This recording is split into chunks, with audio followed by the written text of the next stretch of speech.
Hello students. तो आज की अपनी इस वीडियो में हम क्लाइमेट रिजिलिएंट प्लांट ब्रीडिंग के बारे में डिस्कस करने वाले हैं। मतलब जो क्लाइमेट के अकॉर्डिंग, क्लाइमेट में जो चेंज हो रहे हैं उनके अकॉर्डिंग वेराइटल डेवलपमेंट क्यों ज़रूरी है, क्या क्या चेंजेस हैं और उनका एग्रीकल्चर पे और हमारे जो क्रॉप डेवलपमेंट है उस पर क्या असर पड़ता है उसके बारे में हम डिस्कस करेंगे। प्लस हम जो इम्पॉर्टेंट वेराइटीज़ हैं जो हमारे डिफरेंट क्लाइमेटिक कंडीशन और जितने भी एबायोटिक स्ट्रेस हैं उनके लिए जो डेवलप की गई हैं, उनमें जो भी हमारे स्ट्रेसेस हैं उनके कंडीशन में वो अच्छा परफॉर्म करती हैं जो वेराइटीज़, उनके बारे में हम डिस्कस करेंगे। तो सबसे पहले climate change and agriculture related कैसे हैं।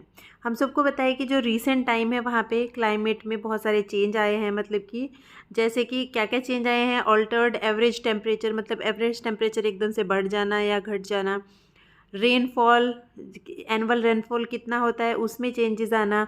जो एक्सट्रीम इवेंट्स है जैसे extreme heat, extreme cold waves, flooding, enhanced atmospheric carbon dioxide, ये सारे जो है हमारे जो ग्लोबल क्लाइमेट चेंज है उसको ये कंट्रीब्यूट करते हैं। मतलब कि ये सारे इवेंट्स हैं जिसकी वजह से जो क्लाइमेट चेंज हो रहा है, जो वेरिएबिलिटी आ रही है, वो हमारे मतलब ये मेजर रिस्पॉन्सिबल कॉजेज़ हैं। और इनका जो है एग्रीकल्चर पे जो है ये एडवर्स इफ़ेक्ट पड़ता है। जो हमारी क्रॉप प्रोडक्टिविटी है उस पे एडवर्स इफ़ेक्ट पड़ता है।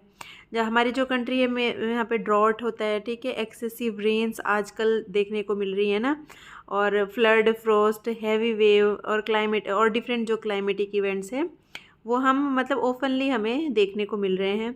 और जो हमारा जो क्लाइमेट चेंज है इसका वर्ल्ड वाइड ही ये अफेक्ट कर रहा है, एग्रीकल्चर को एडवर्सली अफेक्ट कर रहा है।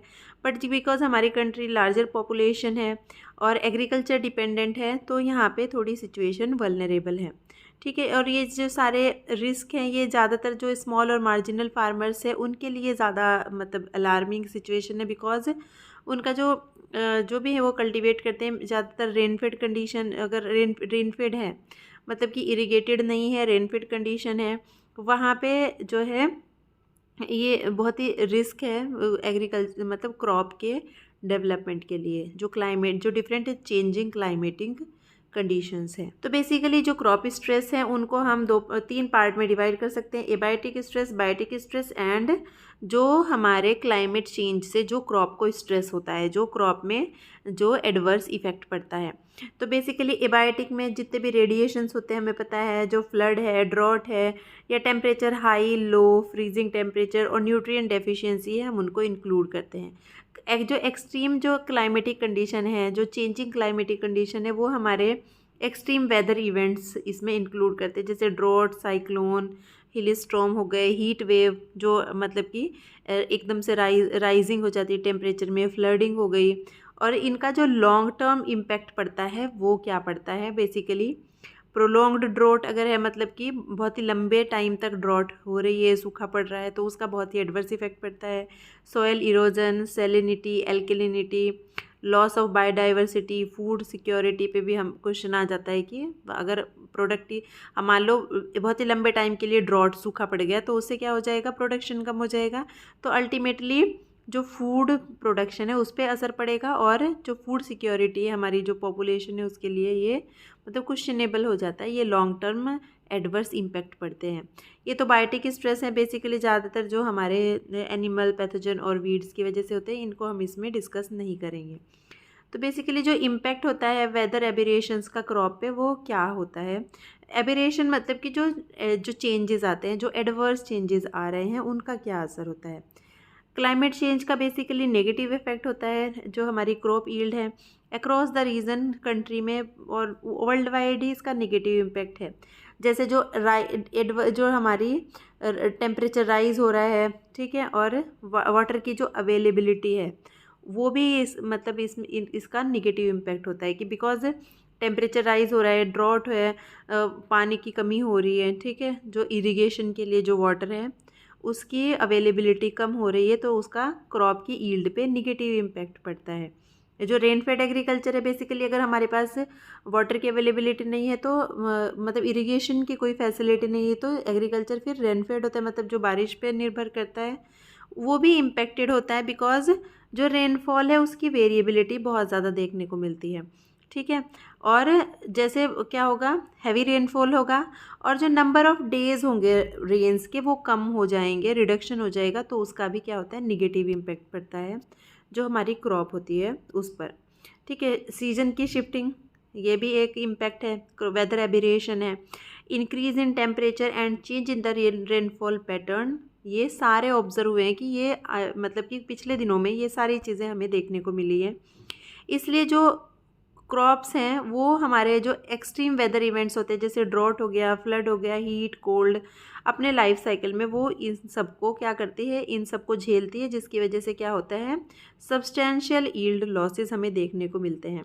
ठीक है। और ये जो लॉसेस होते हैं ये रीज़न टू रीज़न वेरी करते हैं, बिकॉज हर जगह एक जैसा वेदर नहीं होता है, वेदर एबेरिएशन अलग है, कहीं पे ड्रॉट होती है, ठीक है, कहीं पे फ्लड आ जाती है, तो अलग अलग जगह पे अलग अलग इम्पैक्ट पड़ता है। और जहाँ जो क्रॉपिंग सिस्टम अलग अलग हैं उन पे भी अलग अलग इम्पैक्ट पड़ेगा, डिफरेंट टाइप की सॉयल्स पे अलग इम्पैक्ट पड़ेगा, और अलग अलग जगह पे क्या होता है, हम अलग अलग मैनेजमेंट प्रैक्टिसेस भी यूज़ करते हैं। कई किसी एरिया, पर्टिकुलर एरिया के फार्मर्स कोई मैनेजमेंट प्रैक्टिसेस ज़्यादा मीन्स यूज़ करते हैं, तो उसके अकॉर्डिंग भी हमें लॉसेस देखने को मिलते हैं। जो यील्ड रिडक्शन होता है बेसिकली वो हमारा किसकी वजह से होता है, शॉर्टनिंग ऑफ ग्रोइंग पीरियड की वजह से। जो इसका जो एडवर्स क्लाइमेटिक कंडीशन है उससे क्या हो जाता है, कई बार जो ग्रोइंग पीरियड होता है वो शॉर्ट हो जाता है।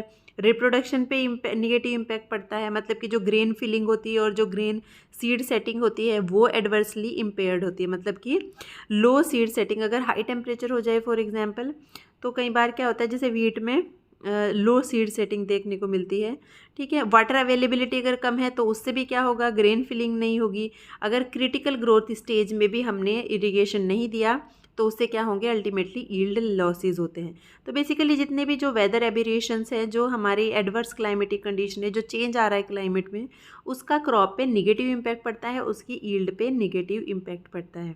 तो जो मेजर एजेंट्स हैं हमारे क्लाइमेट चेंज के वो क्या हैं बेसिकली, ठीक है। सबसे पहला तो है कि जो ग्रीन हाउस गैसेज हैं हमारी, वो उनका लेवल इंक्रीज़ हो रहा है, जैसे कार्बन डाइऑक्साइड है, मीथेन है, नाइट्रस ऑक्साइड, हाइड्रोक्लोरोफ्लोरोकार्बन हो गया, ठीक है, हाइड्रोफ्लोरोकार्बन्स। और जो हमारा ओजोन है लोअर एटमॉस्फेयर में, वो भी इंक्रीज़ हुआ है पिछले दिनों। देखो ओजोन लेयर तो अलग है, ठीक है, लेकिन अगर लोअर, वो तो हमारी लाइफ सेविंग है, बट अगर लोअर एटमॉस्फेयर में ओजोन बढ़ेगा तो उससे क्या हो जाता है, ग्रीन हाउस इफ़ेक्ट बढ़ जाता है, ठीक है, लेवल इंक्रीज़ हो जाता है उनकी नेचुरल लिमिट से अगर ये ज़्यादा हो जाए, ठीक है। तो ये किसकी वजह से हो रहा है बेसिकली, हमें पता ही है कि ये जो बर्निंग हो रही है फॉसिल फ्यूल की, जो रेफ्रिजरेंट्स है, एसी है, उनका ज़्यादा यूज़ करने से ये गैसेस हमारी क्या होती हैं, जो हमारी ये निकलती हैं, और इनका लेवल बढ़ने से क्या हो रहा है, ग्रीन हाउस इफ़ेक्ट जो है हमारा, वो हमारा इंक्रीज़ हो गया है, ठीक है, उसका लेवल इंक्रीज़ हो गया है, जिसकी वजह से ये एक्सट्रीम वेदर जो एबेरिएशन से हमें देखने को मिलते हैं। और इसके अलावा एग्रीकल्चर सेक्टर भी हमारा क्या करता है, कंट्रीब्यूट करता है ग्रीन हाउस गैसेस के इमिशन में, ठीक है। और बेसिकली क्या हो रहा है कि जो फॉरेस्ट है, नॉन एग्रीकल्चरल लैंड है, जैसे फॉरेस्ट हो गए हमारे ना, वो हमारे कन्वर्ट हो रहे हैं एग्रीकल्चरल लैंड में, और हमारे जो वहाँ पे कंस्ट्रक्शन हो रहा है, तो उससे भी क्या हो रहा है हमारा, क्योंकि जो फॉरेस्ट होते हैं हमारे, वो मेंटेन करते हैं ना कार्बन डाइऑक्साइड को, वो यूज़ करते हैं CO2, और वो ऑक्सीजन को रिलीज़ करते हैं ना, जो ट्रीज़ होते हैं। तो बेसिकली उससे भी क्या हो रहा है, हमारा ये इम्पेयर्ड हो रहा है, पूरा जो सिस्टम है ये इफ़ेक्ट हो रहा है। और जो हमारे जो ये इसी की वजह से जो वेदर एबेरिएशंस होते हैं, मतलब कि जो एक्सट्रीम वेदर कंडीशन है, जो चेंज, एडवर्स चेंजेस है, वो देखने को मिलते हैं। और जैसे मॉनसून है, रेनफॉल है फॉर एग्जांपल इंडिया में, वो बहुत ही ज़्यादा मतलब कि इरेटिक हुआ है, इरेगुलर हुआ है, जैसे कि इंटेंस रेनफॉल इवेंट्स ऑब्जर्व हुए हैं, और जो reduce number of rainy days observe हुए हैं, मतलब कि रेनफॉल बहुत ज़्यादा हो रहा है लेकिन कम टाइम के लिए हो रहा है, जैसे एकदम से बहुत ज़्यादा बारिश हो गई है ना, और 1-2 दिन के लिए बारिश हुई, जैसे रेनी सीज़न में भी हमें बहुत, जैसे लंबे टाइम तक जो है स्लो रेनफॉल होता है वो एडवर्सली अफेक्ट नहीं करता है, बट जब एकदम से बहुत ज़्यादा बारिश हो जाए, बहुत ज़्यादा हैवी रेनफॉल हो जाए, तो उससे क्या होता है, हमारे क्रॉप को बहुत डैमेज होता है, ठीक है। तो इसीलिए हमारा जो हमारा क्या है, ये सारे क्या है हमारे, ये मेजर एजेंट्स हैं क्लाइमेट चेंज के लिए, ये सब रिस्पॉन्सिबल फैक्टर्स हैं। और जो फिर इसको मतलब मिटिगेट करने के लिए इससे हमें क्या करना चाहिए, हमें क्लाइमेट रिजिलिएंट प्लांट ब्रीडिंग करनी चाहिए। मतलब ये एक ऑप्शन है कि अगर क्लाइमेट चेंज हो रहा है तो हमें उन फैक्टर्स को भी ध्यान में देना है जिनसे जो क्लाइमेट चेंज है उसको रेगुलर किया जा सके, मतलब कि उसको हमें धीरे धीरे कम किया जा सके, एक नॉर्मल कंडीशन में लाया जा सके। प्लस जब तक ये क्लाइमेट चेंज हो रहे हैं या एडवर्स जो हमारे इफ़ेक्ट हैं या एडवर्स क्लाइमेटिक कंडीशन है जैसे ड्रॉट है, सैलिनिटी है, उनके लिए ब्रीडिंग करना, मतलब ऐसी क्रॉप वेराइटीज़ डेवलप करना जो इन सब एडवर्स क्लाइमेटिक कंडीशंस में अच्छा परफॉर्म करे। ये हमारा ऑब्जेक्टिव है और यही हमारी जो है नीड है हमारी climate resilient crop varieties development की। ठीक है, तो बेसिकली क्या है, हमारे जो कल्टिवेटेड एरिया कम हो रहा है, हमें पता है सबको, अर्बनाइजेशन की और रैपिड इंडस्ट्रियलाइजेशन इसके मेन रीज़न है कि हमारा जो कल्टिवेटेड एरिया है वो कम हो रहा है। तो अगर कल्टिवेटेड एरिया कम हो रहा है बट हमें प्रोडक्शन ज़्यादा चाहिए, ठीक है, तो हम प्रोडक्टिविटी लेवल को हमें इंक्रीज़ करना पड़ेगा। बट पास्ट सेवरल डिकेड से क्या हो रहा है, जो प्रोडक्टिविटी लेवल है अंडर रेनफेड कंडीशन वो बहुत ज़्यादा बढ़ा नहीं है। ठीक है, उसमें कोई सब्सटेंशियल इंक्रीमेंट नहीं देखने को मिला है। और करेंटली हमारे पास क्या है, हमें एडिक्वेट फूड डिमांड जो है हमें पूरी करनी है, बिकॉज जो पॉपुलेशन है वो हमारी क्या है, ज़्यादा है। ठीक है, और इंक्रीज़ हो रही है पॉपुलेशन, तो बेसिकली हमें क्या है, और लैंड हमारी डिक्रीज़ हो रही है। ठीक है, तो बेसिकली हमें क्या चाहिए, हमें ऐसी क्रॉप वेराइटीज़ चाहिए जो हमारी रेनफेड कंडीशन में अच्छा परफॉर्म करे, उनकी प्रोडक्टिविटी ज़्यादा हो बेसिकली। ठीक है, और क्या होना चाहिए बेसिकली, जो रिसोर्स यूज़ एफिशिएंट हो। ठीक है, मतलब कि जो हमारे पास रिसोर्स अवेलेबल है उनको एफिशिएंटली यूटिलाइज़ करें वो जो क्रॉप वेराइटीज़ हैं। और ठीक है, और वो हमारा क्या है, जो लेस वाटर रिक्वायरमेंट हो, जिनकी जो ड्रॉट कंडीशन में अच्छा परफॉर्म करे। ठीक है, जो जो हमारी जो चेंजिंग क्लाइमेटिक कंडीशन है, ठीक है, उनमें वो अच्छा परफॉर्म करे और हमें अच्छा प्रोडक्शन और प्रोडक्टिविटी दे, जो वेरिएबल क्लाइमेटिक कंडीशन है उनमें। तो ये हमारा ऑब्जेक्टिव है, यही हमारी नीड है जो क्लाइमेट रिजिलिएंट प्लांट ब्रीडिंग है। क्लाइमेट रिजिलिएंट प्लांट ब्रीडिंग का बेसिकली मतलब होता है कि जो क्लाइमेट के चेंज के अकॉर्डिंग हमें क्या करे, हमें अच्छा परफॉर्म करके दे, मतलब अच्छी उसकी प्रोडक्शन हो, प्रोडक्टिविटी हो। ठीक है, मतलब कि नॉर्मल कंडीशन में तो वो बहुत अच्छा परफॉर्म करे जो वैरायटी है, बट जब कोई ड्रॉट कंडीशन आ जाए या सैलिनिटी कंडीशन या हीट कंडीशन आ जाए तो वो उसको टॉलरेट करे और उसमें भी एक सब्सटेंशियल ईल्ड हमें दे, मतलब बहुत ज़्यादा ईल्ड लॉसेज ना हो, ऐसी वैरायटीज़ डेवलप करना हमारा ऑब्जेक्टिव है। ठीक है, तो बेसिकली जो हमारे जो टॉलरेंट क्रॉप वेराइटीज़ होती है हमारी, उनकी ईल्ड हमारी क्या होती है, उनकी ईल्ड जो डेफिशिएंट और एक जो या तो डेफिशिएंट कंडीशन है कि रेनफॉल हो नहीं रहा है, मतलब कि ड्रॉट है, या एक्सेसिव रेनफॉल है। ठीक है, या अदर एबायोटिक स्ट्रेसेस हमारे जो है, जैसे एक्सट्रीम टेम्परेचर हो गया, सैलिनिटी हो गया, तो वहाँ पे भी वो हमारे क्या करें, एक बेटर हमें परफॉर्मेंस दे, उनकी मतलब ईल्ड वहाँ पे अच्छी हो। ये हमारा ऑब्जेक्टिव होता है। ठीक है, मतलब यही हमारा क्या है, इसमें मेन ऑब्जेक्टिव है कि हम ऐसे प्लांट ब्रीडिंग करें जिसको हम क्या बोलते हैं, कलेक्टिवली हम उसको क्लाइमेट रेजिलिएंट प्लांट ब्रीडिंग बोलते हैं। Strategies for coping with weather aberration in Indian agriculture, तो बेसिकली जो हमारा इंडियन सिनेरियो है इसमें हमारी जो है क्या स्ट्रेटजी है, हमारे क्या मेजर स्ट्रेटजी है, वो ये हमारे इंक्लूड करती है। सबसे पहला है use of climate resilient crops and cultivars to successfully cope with climate variability. तो जो वेरिएबिलिटी आ रही है क्लाइमेट में, जो चेंज आ रहे हैं, उनके अकॉर्डिंग हमारी क्रॉप वेराइटीज़ डेवलप करना। कल्टीवार मतलब जो क्रॉप वेराइटीज़ होती हैं वो डेवलप करना हमारा ये क्या है, एक स्ट्रेटजी है हमारी, ये एक इफ़ेक्टिव स्ट्रेटजी है बेसिकली, बिकॉज क्लाइमेट चेंज हो रहा है। ठीक है, हम उसको इतनी जल्दी रिकवर नहीं कर सकते हैं, बट अगर क्लाइमेट चेंज हो रहा है, ड्रॉट फ्रिक्वेंट आ रही है या फ्लड आ रहा है, ठीक है, या हीट स्ट्रेस आ रहा है, तो उन स्ट्रेस में वेराइटीज़ हम डेवलप कर सकते हैं जो उन स्ट्रेस में भी हमें अच्छी परफॉर्म करके दे। ठीक है, अच्छी ईल्ड हो उनकी। Second, careful deployment of improved agricultural practices which involve over which have been evolved over time for diverse agro ecological regions in India. Because हम क्या कर सकते हैं, हम उन सारी स्ट्रेटजीज़ को जो इम्प्रूव्ड एग्रीकल्चरल प्रैक्टिसेस हैं उनको हम क्या कर सकते हैं, स्प्रेड कर सकते हैं। ठीक है, हम उनको फार्मर्स को अवेयर कर सकते हैं कि ये इम्प्रूव्ड एग्रीकल्चरल प्रैक्टिसेस हैं जिनको आप इन चेंजिंग इन्वायरमेंटल कंडीशन में यूज़ कर सकते हो और हम क्या कर सकते हो, एक बेटर यील्ड ले सकते हो। ठीक है, बिकॉज ये जो एग्रीकल्चरल प्रैक्टिसेस हैं ये डाइवर्स एग्रो इकोलॉजिकल रीजन्स के लिए डेवलप हुई हैं। मतलब होता है ना, अलग अलग रीजन्स में अलग अलग एग्रीकल्चरल प्रैक्टिसेस यूज़ होती हैं जो उस पर्टिकुलर रीजन के लिए ज़्यादा इफ़ेक्टिव होती हैं। तो फार्मर्स को अवेयर करना उसके बारे में, ये हमारी दूसरी स्ट्रेटजी है। ठीक है, जो मेजर जो स्ट्रेटजी है to adapt to climate change of adaptation to climate change include water saving technologies. तो बस ये बहुत इंपॉर्टेंट है कि वाटर सेव करना बहुत इंपॉर्टेंट है, बिकॉज जो हमारा ऑलरेडी अवेलेबिलिटी कम है ना, जो ड्रिंकिंग वाटर होता है और जो इरिगेटेड वाटर होता है, तो बेसिकली इरिगेशन पर्पज़ के लिए हम वाटर सेव करें टेक्नोलॉजीज़ का यूज़ करके, जैसे in situ and ex situ moisture conservation है, water harvesting for supplemental irrigation, कि हम वाटर हार्वेस्ट करें, जो हमारा रेन वाटर होता है उसको हम स्टोर करें। ठीक है, रेजिड्यू इनकॉर्पोरेशन को यूज़ करें, बर्निंग को अवॉइड करें हम। ठीक है, जिससे क्या होगा, क्लाइमेट इम्पेयर्ड नहीं होगा, क्लाइमेट चेंज में कंट्रीब्यूशन नहीं होगा। तो क्या होगा, उससे हमारा जो इन्वायरमेंट है, जो हमारा जो एग्रीकल्चरल जो हमारी कंडीशन है वो हमारी मेंटेन रहेंगी अच्छी ग्रोथ के लिए। ठीक है, ग्रोइंग टॉलरेंट वेराइटीज़, तो बेसिकली ये बहुत इंपॉर्टेंट है कि जो टॉलरेंट वेराइटीज़ डेवलप करें और उनको ग्रो भी करें।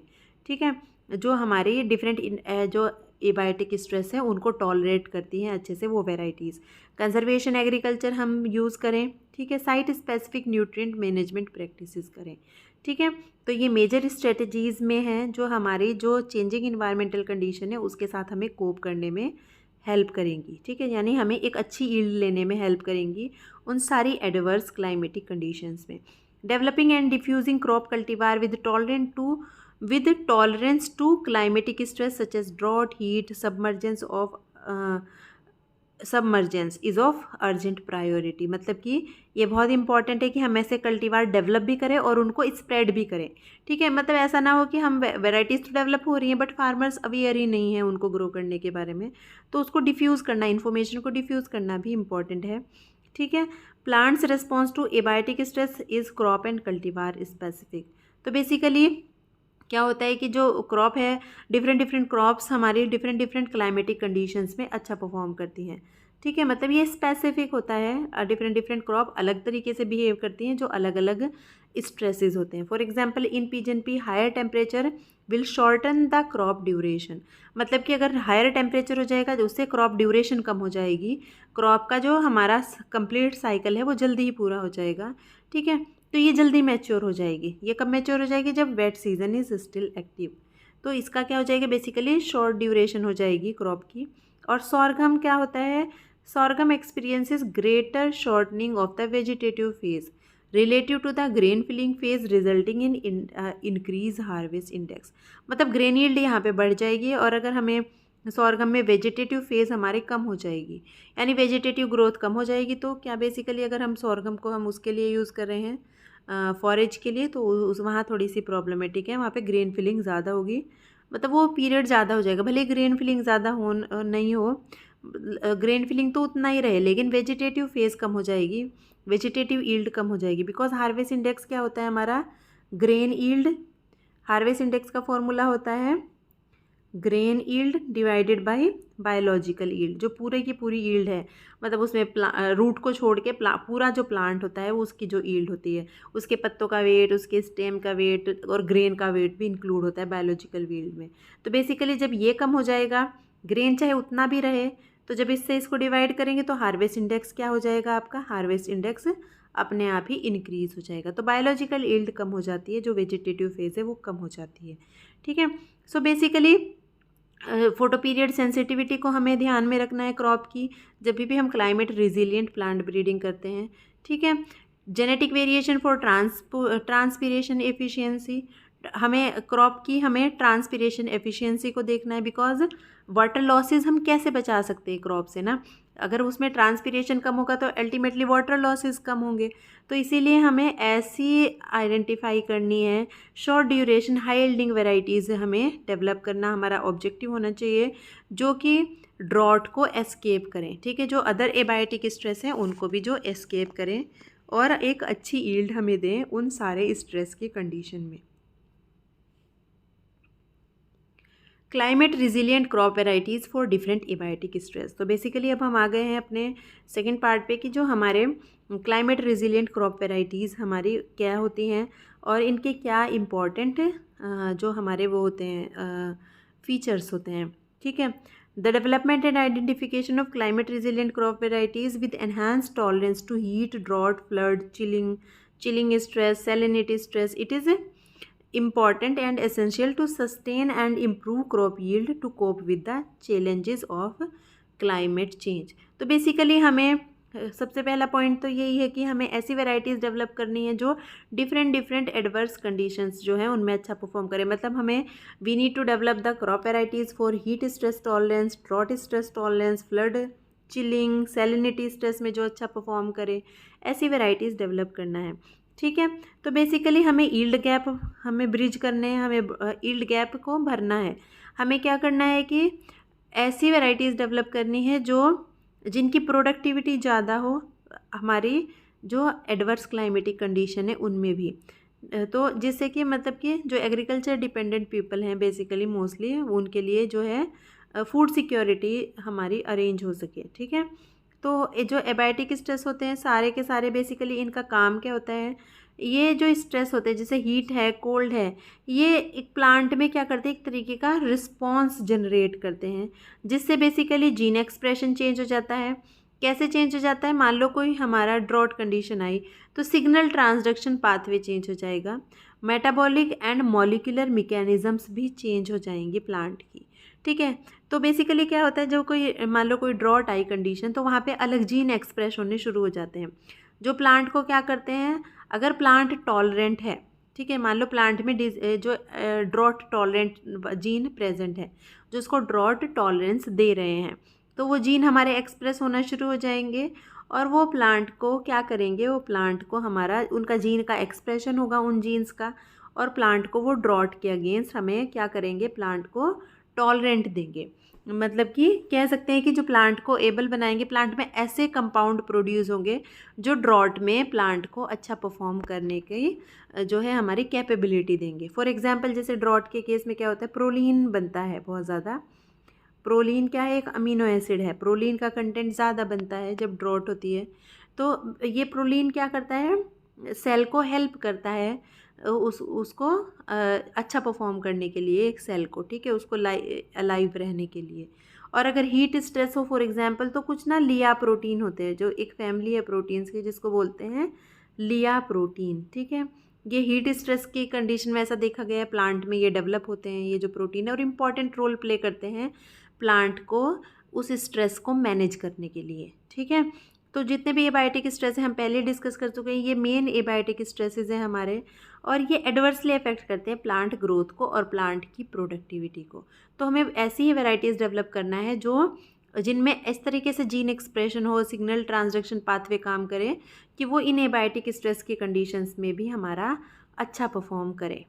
ठीक है, और ऐसी वेराइटीज़ डेवलप करने के लिए हमें क्या एसेंशियल है, हमें एसेंशियल है कि हम ट्रेड्स आइडेंटिफाई करें वो सारे जो मेंटेन करते हैं और प्रमोट करते हैं ग्रोथ को प्लांट की ड्यूरिंग द स्ट्रेस कंडीशन। मतलब हमें क्या करना होता है, बेसिकली वो सारे कैरेक्टर्स आइडेंटिफाई करने होते हैं। जैसे हम फॉर एग्जांपल हम इंक्रीज ईल्ड के लिए ब्रीडिंग करते हैं, है ना, breeding for high yielding varieties, तो हमें वो सारे कैरेक्टर्स आइडेंटिफाई करने होते हैं जो कैरेक्टर्स ईल्ड को बढ़ाते हैं। जैसे अगर हम फॉर एग्जांपल व्हीट की बात करें, नंबर ऑफ़ ग्रेन्स बढ़ाने से भी यील्ड बढ़ेगी, तो अल्टीमेटली यील्ड इंक्रीज हो रही है ना। ग्रेन का साइज़ बढ़ा दो, अगर आप साइज़ ग्रेन का बोल्ड ग्रेन कर दो तो भी यील्ड बढ़ जाएगी। ठीक है, नंबर ऑफ़ टिलर्स अगर हमने बढ़ा दिया, नंबर ऑफ़ इफ़ेक्टिव टिलर्स, तो भी यील्ड बढ़ जाएगी। जो ईयर होता है, बाली होती है ना व्हीट की, अगर हम उसकी लेंथ बढ़ा दें तो भी यील्ड बढ़ जाएगी। ठीक है, फोटोसिंथेटिक रेट बढ़ा दे किसी प्लांट का तो भी यील्ड इंक्रीज़ हो जाएगी। तो हमने सारे कैरेक्टर्स आइडेंटिफाई किए जो यील्ड को बढ़ा रहे हैं। सिमिलरली हमें वो सारे कैरेक्टर आइडेंटिफाई करने हैं जो एक प्लांट को स्ट्रेस में स्ट्रेस रेजिस्टेंट बनाते हैं या स्ट्रेस टॉलरेंट बनाते हैं। जैसे फॉर एग्जांपल हमने ड्रॉट की बात की है ना, जो ड्रॉट के केस में जो कौन प्लांट ड्रॉट टॉलरेंट जो प्लांट को बनाए, मैंने बताया प्रोलीन कंटेंट है, जो प्रोलीन अमीनो एसिड है, अगर जितना ज़्यादा होता है प्लांट में प्रोड्यूस, प्लांट उतना ही ड्रॉट टॉलरेंट होता है। ठीक है। ड्रॉट के केस में क्या होता है, फॉर एग्जांपल राइस में ऐसा देखा गया है कि जो लीफ है अगर ड्रॉट आती है तो वो रोल होनी शुरू हो जाती है, ऐसे मुड़नी शुरू हो जाती है। तो ये क्या है, ये ससेप्टेबिलिटी की निशानी है। ठीक है, ये कैरेक्टर है कि प्लांट ससेप्टेबल है ड्रॉट के, उसकी लीफ मुड़ गई, रोल हो गई। ठीक है, तो डिलेड लीफ रोलिंग होना, लीफ रोलिंग का डिले होना। ठीक है, यानी कि वो बहुत देर में, जब ज़्यादा ही ड्रॉट आ जाए तब जाके वो रोल हो लीफ, वरना वो मतलब उसमें डिले हो, रोलिंग बाद में जाके हो बहुत। ये भी एक कैरेक्टर है जो प्लांट को ड्रॉट टॉलरेंट बनाता है। ठीक है, और तीसरा क्या है कि जो हमारा ट्रांसपिरेशन जो रेट है वो कम हो जाना। ठीक है, अगर ट्रांसपिरेशन कम होगा, ट्रांसपिरेशन क्या होता है, वाटर लॉस होता है पत्तियों से, तो अगर ट्रांसपिरेशन कम होगा तो भी हमारा क्या हो जाएगा, प्लांट क्या होगा, हमारा ड्रॉट टॉलरेंट होगा। तो वो सारे कैरेक्टर्स हमें आइडेंटिफाई करने हैं और उनको प्रमोट करना है, प्लांट में मेंटेन करना है, प्लांट में डालना है, जो भी हम ड्रॉट टॉलरेंट वैरायटी डेवलप कर रहे हैं, जिससे कि स्ट्रेस में भी प्लांट की जो ग्रोथ एंड डेवलपमेंट है वो हमारा अच्छे से होता रहे। ठीक है, जो हमारे पर्टिकुलर जो स्ट्रेस है उससे जो रिलेटेड टॉलरेंस है हमारा, वो क्या करती है प्लांट को, फिर जो अगर हम वो कैरेक्टर्स हम इम्प्रूव करेंगे तो प्लांट क्या करेगा, जो एडवर्स क्लाइमेटिक कंडीशंस है उनमें विदस्टैंड करेगा और प्लांट वहाँ पे अच्छा परफॉर्म करेगा। ठीक है, तो बेसिकली हमारे ये जो स्ट्रेटजी है, ये हमें क्या, इसके अलावा हमें क्या ज़रूरी है, अगर हमने वैरायटी डेवलप कर ली है, for example we have develop several drought tolerant varieties और हीट स्ट्रेस टॉलरेंट वेराइटीज़, उसके बाद क्या आता है कि जो उसका जो क्वालिटी सीड है, जो क्लाइमेट रिजिलियंट क्रॉप वैरायटी है, वो हमारा अवेलेबल होना चाहिए फार्मर्स को। ठीक है, उनको अवेयर करना उसके बारे में, प्लस हमें क्वालिटी सीड अवेलेबल कराना, जो भी हमारी क्लाइमेट रिजिलियंट क्रॉप वैरायटी है वो भी हमारा इम्पॉर्टेंट है, जो हम इसमें फूड सिक्योरिटी के लिए, basically in case of any of the adverse climatic condition. ठीक है, तो बेसिकली फार्मर्स को रिक्वायरमेंट है कि हम उनको सीड प्रोवाइड करें और वो हमारा उसको ग्रो करके उस क्रॉप वैरायटी को जो पर्टिकुलर स्ट्रेस के लिए डेवलप की गई है उसको, हाँ वो क्या करें, ये जब अगर एडवर्स क्लाइमेटिक कंडीशन हो तो उनको एक सब्सटेंशियल यील्ड मिले, एक क्या मिले, एक बेसिक यील्ड मिले ना, बहुत ज़्यादा यील्ड लॉसेस ना हो, और जब फेवरेबल कंडीशन है तब वो वैरायटी अच्छा परफॉर्म करे, उनको फार्मर्स को हाई प्रोडक्टिविटी मिले। तो ये हमारा बेसिकली ये क्या है, हमारे climate resilient crop varieties development के लिए जो है स्ट्रेटजीज़ हैं। ठीक है, अब हम कुछ वेराइटीज़ देख लेते हैं एग्जाम्पल। ठीक है, ये टेबल है, इसमें सारी वेराइटीज़ हैं जो ड्रॉट स्ट्रेस के लिए डेवलप की गई हैं। ये राइस की वेराइटीज़ हैं। ठीक है, अशोका 200F, गुजरात नगाली 4, कालिंगा, ये सारी वेराइटीज़, पंत धान 16, ठीक है, नरेंद्र धान 97, कल्याणी 3, कलिंगा 2, IR 36, ये सारी हमारी ड्रॉट के कंडीशन। मेज़ में हमारा सुवन हो गया, HQPM 5, HQPM 1, विवेक 21, ये सब वेराइटीज़ हमारी किसके लिए है, ड्रॉट कंडीशन के लिए। फिंगर मिलेट के लिए सिमिलरली, सॉरगम के लिए ग्रीन ग्राम, हॉर्स ग्राम, सीसेम, कॉटन, ये सारी वेराइटीज़ डेवलप की गई हैं। ठीक है, अब हम दूसरी जो टेबल है ये हमारा हीट स्ट्रेस, मतलब कि अगर हम हीट स्ट्रेस की कंडीशन में वेराइटीज़, ये सारी वेराइटीज़ सूटेबल हैं, डेवलप की गई हैं, हीट स्ट्रेस टॉलरेंट वेराइटीज़ हैं ये सब। जैसे ग्रीन ग्राम में हो गया नरेंद्र मूंग 1 हो गया, IPM 23, IPM 214, ठीक है, मेज़ में सुवन हो गया। ठीक है, बेसिकली क्या होता है जब ड्रॉट आती है तो हीट स्ट्रेस भी आता है। तो जैसे आप कुछ वेराइटीज़ देखेंगे, जैसे सुवन है, ये ड्रॉट के लिए भी सूटेबल है और हीट स्ट्रेस के लिए भी ये सूटेबल है। ठीक है, कोल्ड स्ट्रेस के लिए राइस और सोयाबीन में ये वेराइटीज़ डेवलप की गई हैं। जैसे ये वरुण धान हो गया, ठीक है, ब्रिंगू धान हो गया, और पंत धान 11 है, पालम बासमती 1 है। ये सारी वेराइटीज़ हैं जो आपकी कोल्ड स्ट्रेस के लिए हैं। और सेलेनिटी स्ट्रेस के लिए बहुत सारी वेराइटीज़ डेवलप हुई हैं राइस में। ठीक है, मेनली राइस में बहुत सारी डेवलप हुई हैं। जैसे central soil salinity research institute है, इसने ये इतनी सारी वेराइटीज़ डेवलप की हैं। CSR 10, 13, 23, 27, बासमती CSR 30, फिर 36 से लेके ये 49, 52, 60, ये सारी वेराइटीज़ क्या है हमारी सेलेनिटी स्ट्रेस। मतलब जब वो सेलेनिटी स्ट्रेस होगा तो ये उसके लिए सारी वेराइटीज़ सूटेबल हैं। ठीक है, पनवेल 3, लूना, सुवर्णा, और जैसे ये है हमारी पूसा 44 है, और सरजू 52 है। इन दोनों में क्या है, ये क्यूटीएल, साल्टोल क्यूटीएल है एक। मतलब क्यूटीएल क्या होता है, बेसिकली एक लोकस होता है, बहुत सारे जीन कह सकते हो आप, एक जगह पे प्रेजेंट होते हैं। तो साल्टोल एक लोकस है, एक जगह है क्रोमोसोम में कह सकते हो, जिसमें उस बहुत मल्टीपल जीन्स हैं जो क्या देते हैं हमें, साल्ट के अगेंस्ट टॉलरेंस देते हैं। सैलिनिटी किससे आती है, जब सॉइल में सॉल्ट कंसंट्रेशन ज़्यादा हो जाती है। तो बेसिकली ये जो पूरा लोकस है, कह सकते हो ग्रुप ऑफ जीन है, ये सारे जीन यहाँ पे ट्रांसफ़र किए गए हैं इन वेराइटीज़ में। तो ये हमारी क्रॉप वेराइटीज़ हो गई हमारी सैलिनिटी स्ट्रेस के लिए। फ्लड और सबमर्जेंस के लिए जो वेराइटीज़ डेवलप हुई हैं राइस और मेज़ में, ये उनके एग्जाम्पल है। जैसे स्वर्णा सबवन, सबमर्जेंस कंडीशन होती है जब हमारा पानी भर जाता है ना, जैसे मान लो कोई फील्ड है, वहाँ पे पानी भर, फ्लड आया और पानी भर गया है ना, वो जब प्लांट क्या हो जाता है, प्लांट में जो उसकी जड़ें हैं और थोड़ा स्टेम है वो हमारा क्या हो जाता है, वो सबमर्ज हो जाता है। तो ऐसी कंडीशन के लिए, जो फ्लड कंडीशन है उसके लिए ये स्वर्णा सबवन हो गई हमारा, ठीक है, ज्वालामनी हो गई, और ये सियार धान 505 है, मेज़ में प्रगति है। ये वैरायटीज़ हमारी डेवलप की गई हैं। तो आई होप ये टॉपिक आपको क्लियर है अब। Thank you so much.